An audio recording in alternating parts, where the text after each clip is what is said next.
primeiramente, boa tarde. Boa tarde, querida. Se deixar, eu vou falar mais que você. Não deixa não, tá? Tá bom. Conte-nos um pouco da sua história de vida. Como foi a construção da sua carreira ao longo do tempo? Como foi a escolha de seguir a carreira de juíza? E em que momento da sua vida você decidiu investir na ressocialização de apenados? Ser magistrada, primeiro eu quero agradecer o convite tão amoroso, uma responsabilidade imensa e uma oportunidade rica de estar expondo um universo tão longe e sombrio. Primeiro, dizer que eu não acredito que liderança é posição. Liderança é atitude. Você pode pensar que não é líder porque não tem um grupo ao seu alcance que é conduzido através das suas decisões. Mas você é líder. Você é líder como pai, você é líder como pessoa na sua casa, você é líder na sua vizinhança. Então, a liderança não é uma posição social em que nós ocupamos, mas é um posicionamento de vida. Eu influencio, então eu sou líder. Para vocês entenderem como que realmente essa mulher é uma líder que vai além daquilo que a gente olha numa posição, como ela acabou de explicar. E assim, mais do que eu vejo a magistratura não como uma escolha minha. Eu não escolhi a magistratura. Eu creio fielmente que eu fui escolhida por Deus para a magistratura. E a magistratura, ela vem para que eu exerça o chamado de magistrada de acordo com o propósito a que eu fui chamada. Olhar para o encarceramento, como uma segunda pergunta que você me fez, não é algo que, por exemplo, nós somos 105 juízes no estado de Rondônia. Nem todos têm o mesmo olhar para a situação. Muitos de nós fomos juízes de execução penal, mas o perfil para lidar, a sensibilidade, a empatia, essa só você está ligado ao propósito e ter uma conexão com aquilo que você foi chamada. Eu creio que eu fui constituída magistrada no estado de Rondônia para esse propósito. No ano que vem, eu tenho um novo direcionamento, que é violência doméstica. Eu encerro uma parte na execução penal, mas eu creio que vivi o chamado e atendi o propósito até o tempo determinado. E influenciou também muitas pessoas a continuarem o seu trabalho. Eu espero ter influenciado, porque eu acredito que o maior papel do líder é plantar a semente. Quem vai colher, isso aí não tem importância nenhuma. Nenhuma colheita ela é válida se não teve alguém que foi lá e plantou a semente. Você é a juíza titular da VPEMA, Vara de Execução de Penas e Medidas Alternativas. Conte-nos um pouco do trabalho relevante que a vara exerce na sociedade. A Vara de Execução de Penas e Medidas Alternativas, ela é uma vara com alcance extremamente social. Nosso enfoque ele está nasquelas penas que são chamadas alternativas. A pena ela pode ser uma pena de prisão, ou ela pode ser um outro modelo de pena, onde a pessoa presta um serviço à comunidade, onde ela paga uma pena pecuniária. Eu administro essa pena em Porto Velho, que é a pena pecuniária e a pena da prestação de serviço à comunidade. A VPEMA administra cerca de 1,5 milhão por ano, e esse valor que vem para os cofres do Tribunal de Justiça, através das penas dos crimes de menor potencial ofensivo, esse dinheiro é revertido para a comunidade em projetos sociais. Esses projetos sociais, ele o quê? Favorece a reinserção do apenado no mercado de trabalho, ele trabalha a questão investe em saúde, educação. Nós tivemos um investimento no ano retrasado de 1,5 milhão, que comprou um equipamento de ultrassom para o Hospital do Amor em 1,5 milhão. Esse recurso foi uma somatória de investimentos do estado de Rondônia inteiro. E hoje o Porto Velho pode, por causa desse equipamento, que não tinha na região norte inteira dar um diagnóstico à pessoa com câncer mais seguro do que antes sem o equipamento. Então, essas penas alternativas, ela tem um lado social muito grande. Elas são penas onde aquela pessoa que pega embriagada ao volante, um crime que não teve nenhuma violência nem grave ameaça, essa pessoa ela é condenada, tem a pena substituída, em vez de ir para a cadeia, ela contribui com a sociedade, prestando serviço nessas entidades ou com essas penas pecuniárias que têm a reversão em proveito da sociedade. Agora, no contexto de Porto Velho, que é a nossa realidade, a cidade que tem um sol para cada um. Quais são as maiores dificuldades encontradas no processo de ressocialização de apenados e na redução da criminalidade? Nós precisamos entender que o estado de Rondônia hoje tem quase 14 mil pessoas presas. Dessas 14 mil pessoas, 7 mil, quase 8 mil pessoas estão presas aqui em Porto Velho. É um impacto muito grande, principalmente quando a gente olha que a população jovem de Porto Velho está praticamente encarcerada. A clientela presa hoje ela vai dos 18 aos 24 anos. Hoje eu consigo lançar um desafio. Eu duvido que tenha alguém nessa sala que não tenha alguém, que não sabe de alguém que está preso, ou de alguém que é candidato à prisão, porque grande parte dessa clientela que está presa, ela está ligada a uma dependência química. Então, às vezes ele não está preso por tráfico, mas ele está preso pelo roubo, pelo furto, que sustentam a dependência química. Então, Porto Velho, hoje, ele precisa ser olhado com uma grande seriedade. Nós temos a maior taxa de encarceramento proporcional do Brasil. É o estado em que mais tem o maior número de população prisional em proporção. É claro que, se você olhar São Paulo, os números absolutos são menores. Mas, proporcionalmente, Porto Velho tem o maior índice de presos do país. E isso é preocupante. Em 10 anos, Rondônia não construiu nenhuma escola com recursos públicos. Só em Porto Velho já se construiu 5 ou 6 presídios, 470, 600 e tantas vagas. E esse investimento, ele não vai voltar para a sociedade nunca, se a gente não fizer a população carcerária voltar com um perfil diferenciado do que entrou. Hoje nós vemos um sistema prisional falido, porque nós estamos o quê? Investindo milhões de dinheiro que poderia estar investindo em saúde, educação, transporte, e esses investimentos impactam a sociedade de tal forma que nós não estamos investindo e nós só estamos o quê? Trancafiando pessoas em unidade prisional. Eu falo trancafiando pessoas porque eu sou magistrada há 16 anos. Há 16 anos eu visito a unidade prisional e os problemas ainda são os mesmos.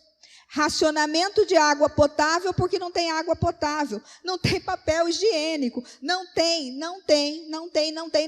só vive e não tem. As salas de aula esse ano, a briga dos juízes e promotores da vara de execução penal é que construiu escolas, mas só tem direito a 2 disciplinas por ano, ou seja, o apenado nunca vai concluir o ensino fundamental. Então, quer dizer, nós estamos num círculo vicioso. Nós não conseguimos vencer a criminalidade porque nós não conseguimos ressocializar o apenado. E ele vai voltar e ele não vai sobreviver na sociedade, não. Ele vai voltar àquele ciclo de crime e nós vamos continuar construindo presídio e nós vamos o quê? Nós vamos construir mini presídios que são as nossas casas. Então, nós não temos como vencer a criminalidade sem olhar para a criminalidade e entender os fatores. Bom, se Porto Velho, o maior índice de encarceramento está ligado à dependência química, por que não olhar para a dependência química como um problema de saúde pública? Mas nós preferimos utilizar a dependência química como um motivo de encarceramento. E é isso que precisa ser revisto. Enquanto o dependente químico não tiver uma porta de entrada dentro da saúde pública, nós ainda vamos continuar sustentando um encarceramento. E aonde tem uma massa de encarceramento muito alta, você vai ter uma superpopulação de encarcerados e nós vamos ter crescente ordem de facção que não atinge mais dentro do presídio, é fora do presídio. É ataque a ônibus, é ataque à população, é sequestro. Por quê? Porque as facções, ela vem para proteger o apenado até do próprio Estado. Quando entramos em uma missão como essas, qual deve ser a mentalidade de um líder de frente com uma situação em que parece ser praticamente impossível de solucionar?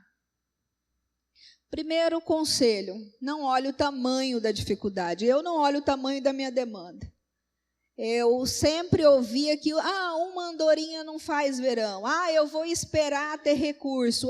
Eu vou esperar ter povo. Eu vou esperar ganhar a eleição. Não, faça hoje, faça com o que você tem. Se eu não tenho dinheiro, eu tenho a minha voz. Então, eu vou lá, eu dou uma palestra, eu vou lá e entrego uma cesta básica. São pequenas ações que podem mudar o contexto de alguém.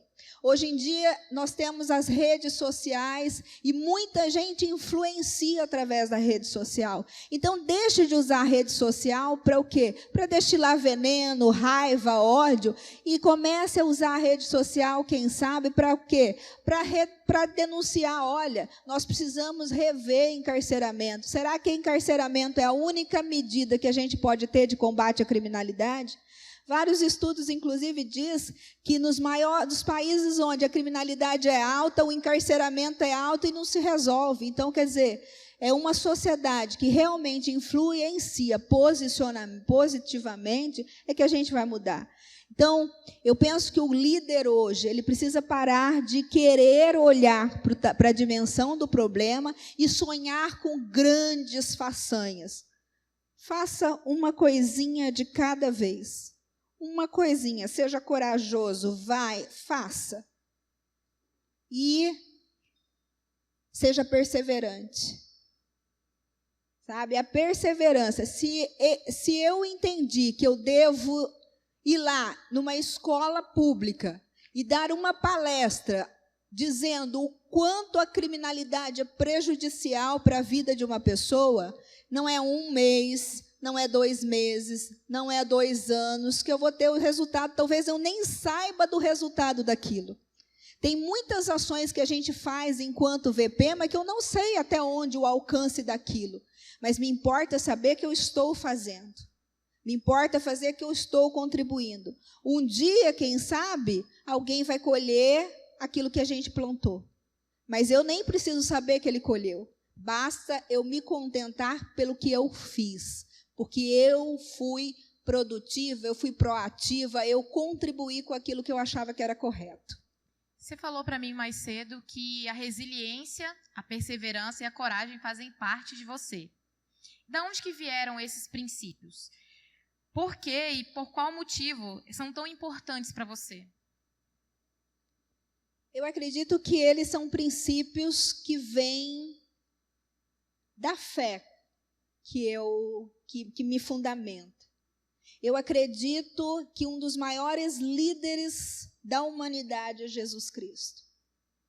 E quando eu olho para a vida dele e para o contexto, para a coragem de ter, primeiro, aberto mão de seu reinado e ter vindo para nascer numa manjedoura, de ter a coragem de se despir de todo e qualquer direito que ele tinha enquanto Deus, e de ter morrido, entendeu? Por cada encarcerado. Não foi por mim que ele morreu por cada encarcerado.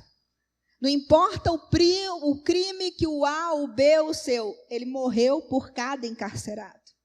Então, muitas vezes eu penso que esses princípios, eles não estão só num manual de teoria. Ou você traz isso para a sua vida e faz disso uma essência, ou você não pode ser líder de nada. Porque muitas vezes você vai descobrir que as suas ações, elas não obtiveram o resultado que você esperava. Muitos projetos que você tem, nem sempre você vai almejar sucesso. Só que se você não tiver coragem, perseverança para insistir, você não consegue. Se você não for resiliente para passar por cima das suas decepções e andar, você não vai continuar caminhando, não nos seus projetos, mas em nada na sua vida. Nesse processo de liderança que você vem exercendo ao longo do tempo, quais as maiores dificuldades que você enfrentou e quais habilidades de um líder você usou para superá-las? Uma das coisas que a gente precisa muito entender, as maiores dificuldades da liderança, ela não está fora, ela está dentro da gente. Porque muitas vezes, e isso é um grande até arrependimento que eu tenho, porque muitas vezes eu reagi diante de uma negativa, diante de algum projeto mal sucedido, como não deveria ter sofrido, me angustiado, reclamado. Então, os meus arrependimentos, eles estão muito ligados ao meu comportamento frente àquela situação. Porque hoje eu olho para aquele projeto e vejo, nossa, ele não deu certo nessa roupagem, mas ele ganhou uma nova roupagem e hoje ele está aí, firme. Então, assim, todo o sofrimento, lágrimas, raiva, às vezes, não serviu de nada, era só perda de tempo. Então, nosso grande entrave está em nós mesmos, entender que, às vezes, aquele projeto não era bom para aquele tempo, para aquele momento, para aquela população. E aí você ter a maturidade de lapidar o projeto, de rever os pontos de fracasso no projeto e de colocá-lo para um outro público e uma outra oportunidade. Líder é aquele que toma decisões e nem sempre são populares e até enfrenta fortes resistências da equipe ou da sociedade. Já teve alguma situação em que lidou com uma decisão impopular? Como que você reagiu a isso? Várias. Cuidar de apenado já é uma escolha impopular.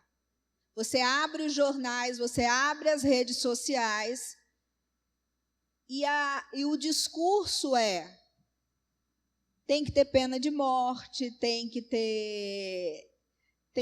um novo projeto que diz, o preso tem que pagar pela sua despesa.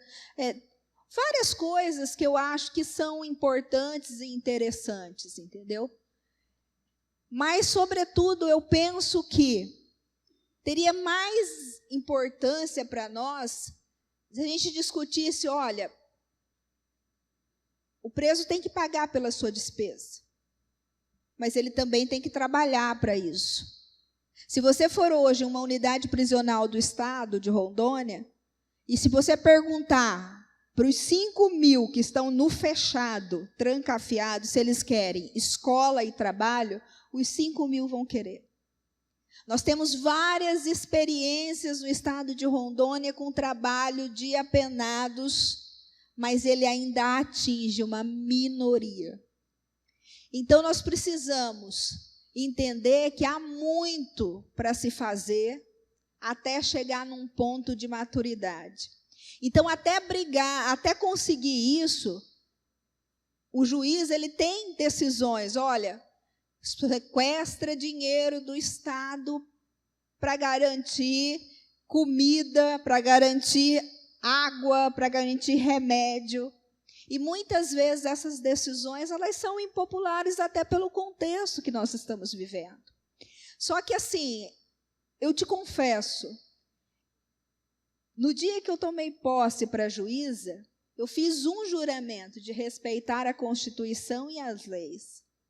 Às vezes eu dou uma decisão e meu assessor fala assim, amanhã a senhora vai estar na imprensa. Eu já sei, eu nem leio, né? Porque eu vou ficar triste, eu vou me sentir, então não vou produzir isso em mim. eu cumpria aquilo que eu tinha que fazer, com a consciência tranquila, com o dever pautada na Constituição e na lei. Então, eu descanso nessa convicção de que aquilo que eu fui chamada para fazer, eu estou realizando, gostem ou não. Importante colocação. Você simplesmente entendeu qual é a sua missão como líder e que, independente dos pensamentos alheios, das opiniões contrárias, e isso para quem está aqui, que todos são líderes e querem se tornar líderes melhores, é extremamente importante destacar. Porque a partir do momento que a pessoa se encontra, eu vim para essa missão, eu quero essa missão na minha vida, é entender que nem tudo vai ser favorável, mas que vai valer a pena. Não é? Que tem um sentido maior. Eu penso que isso é um processo de identidade e de visão. Identidade é de saber quem eu sou. Eu não sou a juíza. Eu sou a juíza que é dona de casa, que é mulher do pastor, que é a mãe do Pedro. Tanto é que fui apresentada assim. A minha ordem de importância é: eu sou uma esposa, eu sou uma mãe e eu sou uma juíza. Eu sei quem eu sou. Então, o que a sociedade vai dizer da minha decisão não muda quem eu sou. E além de saber quem eu sou, eu sei o que eu fui chamada a fazer. Então, eu estou no meu propósito, eu estou na minha visão. Então, não me importa se vai falar, se não vai, se vai gostar. Eu estou vivendo quem eu sou e o propósito pelo qual eu fui chamada.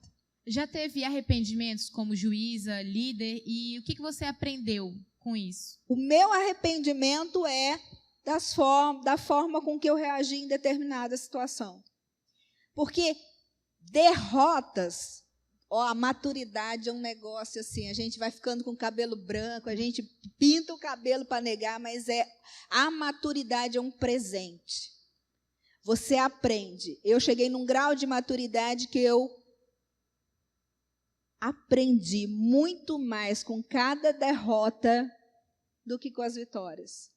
Percebe-se que você tem uma fé inabalável. Como que, sendo uma pessoa pública e cristã, como que você lida com tudo isso? Como que você lida com tamanha responsabilidade? Eu acho que a responsabilidade ela está ligada a algo que você precisa sustentar. A fé é o meu sustento. Né? Saber em quem eu tenho crido tem sustentado. É uma coisa. Ser magistrada é muito difícil. É uma carreira solitária, cobrada, muitas decisões que são, veja só, um exemplo claro. Agora bateu a nossa porta a decisão do STF aí. Muitos gostaram, muitos não gostaram.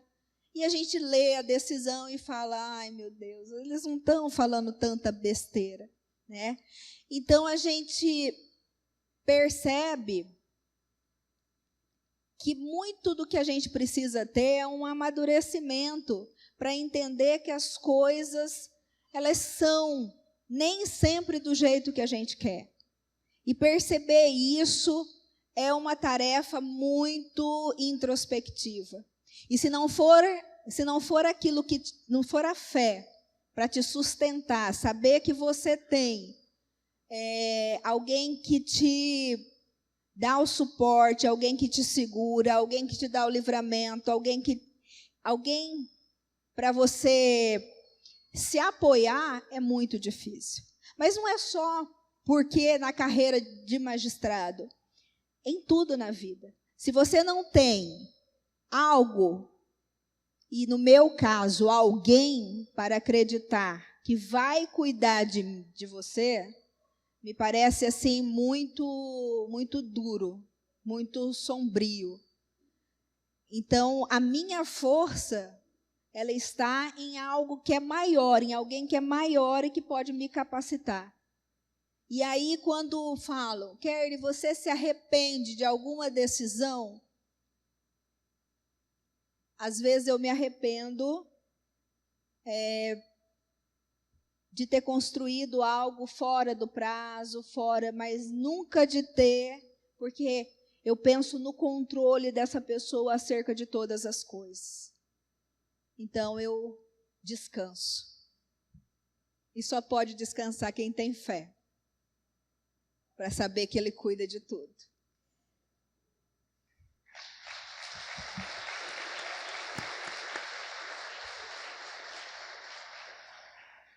Com toda a sua experiência no direito, coligado com as ações sociais, você já pôde lidar com diversas pessoas e equipes. E no Summit nós temos um princípio, que é o de aprender com todos. Qual a maior lição de liderança que você aprendeu com essas pessoas? Sejam elas da sua equipe ou apenados que conseguiram ou não serem reinseridos. Eu penso que seria muito complicado eu enumerar as coisas que eu aprendi ao longo de 16 anos com servidores, com colegas de trabalhos, com históricos de vida de apenados. Eu vi na vida muita história de apenado, de superação. Eu vi muita coisa bonita, mas também vi muita coisa triste, né? Mas uma coisa eu afirmo: o líder ele tem que estar pronto a aprender com todos. Mas quando eu digo todos, é todos. É a criança, é o idoso, é o preso, todo mundo tem algo para ensinar. Eu aprendo com os apenados todos os dias. Todos os dias. Eu exercito todos os dias um sentimento de lutar contra as minhas próprias fraquezas e olhar para ele, independente do jeito como ele chega, da raiva com que ele destila, de falar assim, não, ele pode estar com raiva, mas eu não vou ser atingida pela raiva dele. Eu governo os meus sentimentos e eu sou governada por algo maior e por alguém maior. Então, eu exercito todos os dias eu não querer retribuir o mal que ele fez para uma outra pessoa que às vezes eu nem conheço com outro mal. Eu prefiro ainda olhar e ter um olhar de misericórdia, um olhar que corrige, que aplica a pena, que exige que ele cumpra a pena dele, mas um olhar que busque que ele saia diferente do jeito que ele, de forma diferente que ele entrou.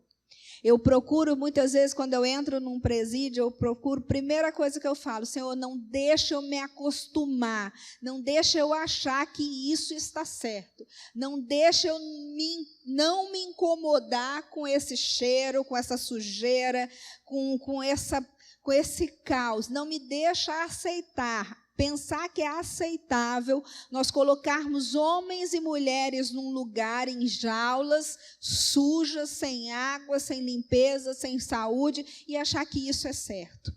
Então, é isso que me impulsiona. Eu quero, todos os dias, estar insatisfeita com a forma com que o sistema prisional ele é vivenciado no Brasil.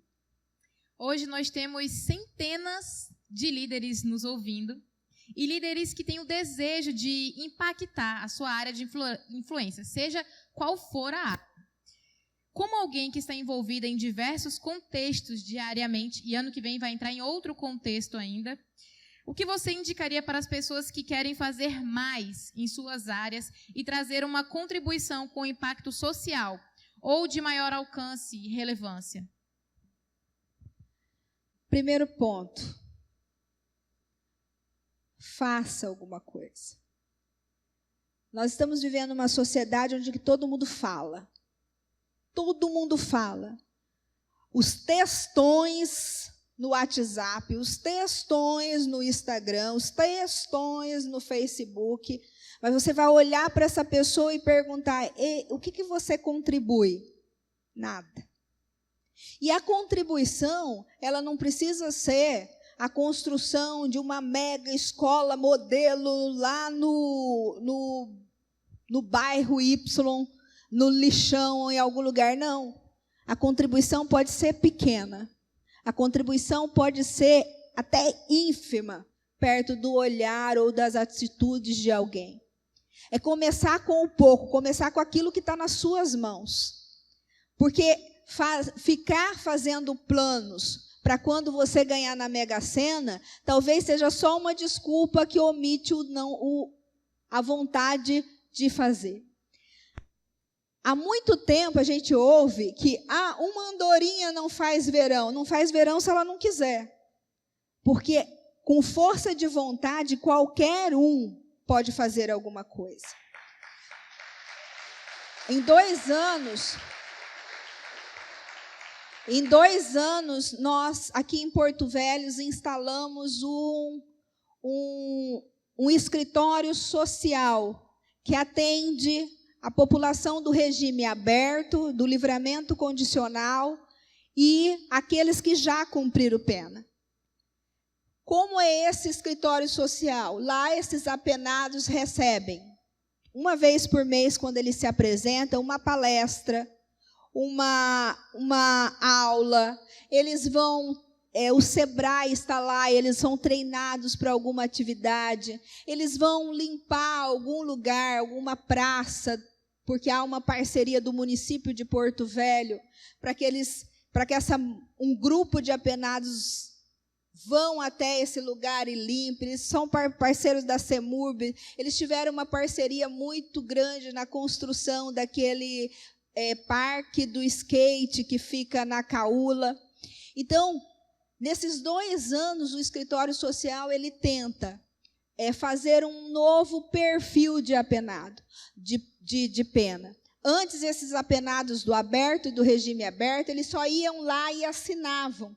Hoje não, eles vão lá, assinam e ele tem todo esse trabalho. Muitos deles com problemas que precisam de tratamento. Então, eles recebem lá um acompanhamento psicológico, um assistente social, eles têm uma equipe de profissionais que dão um tratamento terapêutico. Esses dias eu recebi a visita de uma mulher que ela contava que ela já era o 3º casamento daquele homem. E todos os casamentos terminaram com violência doméstica. Ele já estava cumprindo pena por isso. E ele começou a frequentar o escritório social. Esse escritório social a psicóloga detectou que o problema dele ele nasceu num lar violento, ele assistia o pai bater, ele aprendeu que isso era correto, mas ele tinha que o quê? Aprender a lidar com a raiva dele. Porque quando ele ficava com muita raiva, ninguém o segurava. Então, o escritório social encaminhou ele para essas técnicas, esses métodos terapêuticos. Então, começou a trabalhar com respiração, o contar, o parar, o se controlar. Todas essas situações foram ensinadas para ele. E essa mulher foi me procurar para agradecer, porque ele estava o quê? Aplicando na casa dela o que ele tinha aprendido. Então, quer dizer, ele já estava melhor de trato com ela. Ele ficava nervoso, ele pedia para ela: eu vou para o quarto, vou ficar lá quietinho, espera eu sair, não vem atrás. E ela começou a perceber que isso mudou o contexto dela. Eu estou contando isso para dizer, hoje nós precisamos de pessoas para ir lá, voluntário para ir lá e dizer: olha, tem como eu dar uma palestra aqui? Eu sou eu sou um pedreiro, então eu posso ensinar as normas de construção civil. Eu sou uma professora, será que não tem um apenado que não saiba ler e escrever? Eu posso alfabetizar. Eu sou um médico, será que eu não posso vir aqui atender uma vez por semana? Eu posso atender 5 apenados por dia e sua família. Eu sou um advogado, será que eu não posso aqui colaborar com atendimento jurídico uma vez por semana? Então, existem muitas coisas que a gente pode fazer, mas a gente também pode ir lá e falar: olha, essa roupa não me serve. Eu posso deixar aqui e você repassar para um apenado? Olha, esse quilo de arroz aqui eu posso trazer todo mês. Será que você pode achar um apenado que faça? Porque muitas vezes aquele quilo de arroz que estava sobrando na sua despensa, evitou que ele saísse dali e fosse fazer um assalto. Porque muitos dos casos, e eu não quero justificar, porque não há justificativa, mas muitos dos casos de reincidência está na dificuldade que a pessoa que é encarcerada tem de voltar ao mercado de trabalho. Talvez você exerça a liderança olhando para aquele currículo que chega na sua empresa, onde a pessoa afirma que passou pelo sistema de prisão, e você olhe, pelo menos chame para entrevista. E não rejeite de plano. Então, há muitas situações que a gente pode vivenciar e fazer isso de uma forma melhor. Não adianta a gente esconder debaixo do tapete essa sujeira. Nós estamos vivendo uma crescente. E se nós não tomarmos uma posição, nós vamos viver sustentando um sistema que não produz nada mais do que destruição e morte. Nós vamos, quanto sociedade, nós vamos produzir 7.000 jovens sem escolaridade, sem ocupação, que vai terminar a pena e vai voltar para a sociedade. Agora, resta saber o que nós vamos fazer. Vamos construir mais quantas vagas de presídio? Porque nós já estamos fechando escolas. Eu quero agradecer muito a oportunidade de estar aqui, de mostrar, primeiro, o trabalho do Poder Judiciário no estado de Rondônia, aqui em Porto Velho, no âmbito da execução penal. Dizer que renovar um sentimento de que líder não é posição social, líder não é cargo, líder é comprometimento, é sentimento, é saber quem é você e o que você foi chamado. Nem todos nós aqui nessa sala vamos ter afinidades com o sistema prisional, eu reconheço isso. Mas todos nós somos influenciadores. E se eu não sei a fundo sobre um cenário, é melhor que eu não fale dele. É melhor que eu contribua, que eu seja um fomentador de boas ideias, do que alguém que vai destilar ódio, rancor, e vai contribuir para que uma outra pessoa continue na margem de uma pobreza, de exclusão e de violência.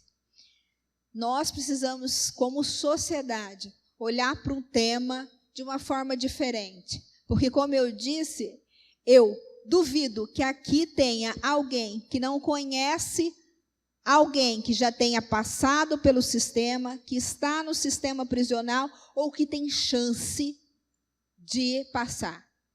Aquele menino que hoje está lá sem pai, aquele menino, porque a maioria dos encarcerados, menino, negro, sem pai.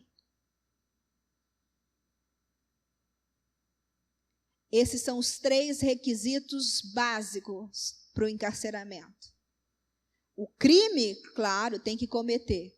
Mas quando você olhar para uma criança pobre, negra e sem pai, você olhe para ela e diga, esse é um candidato. Talvez você jogar futebol com ela seja um passo importante que está nas tuas mãos, não para contribuir com quem já está lá, mas para contribuir com que ele não chegue lá. Há muito que se fazer. E o sistema penitenciário é um programa de Estado que só vai, se a gente conseguir atingir essas 3 vertentes, durante o cumprimento de pena, após o cumprimento de pena e antes do cumprimento de pena. Eu convido os senhores a olhar para essa realidade, que é muito próxima de todos nós aqui em Rondônia, e entender que nós precisamos fazer alguma coisa, seja cuidando de uma criança antes que ela encontre a criminalidade ou seja encontrada por algum traficante, durante o processo de ressocialização desse apenado e depois que ele cumpre a sua pena. Muito obrigada. Palmas para a juíza Kerley Alcântara.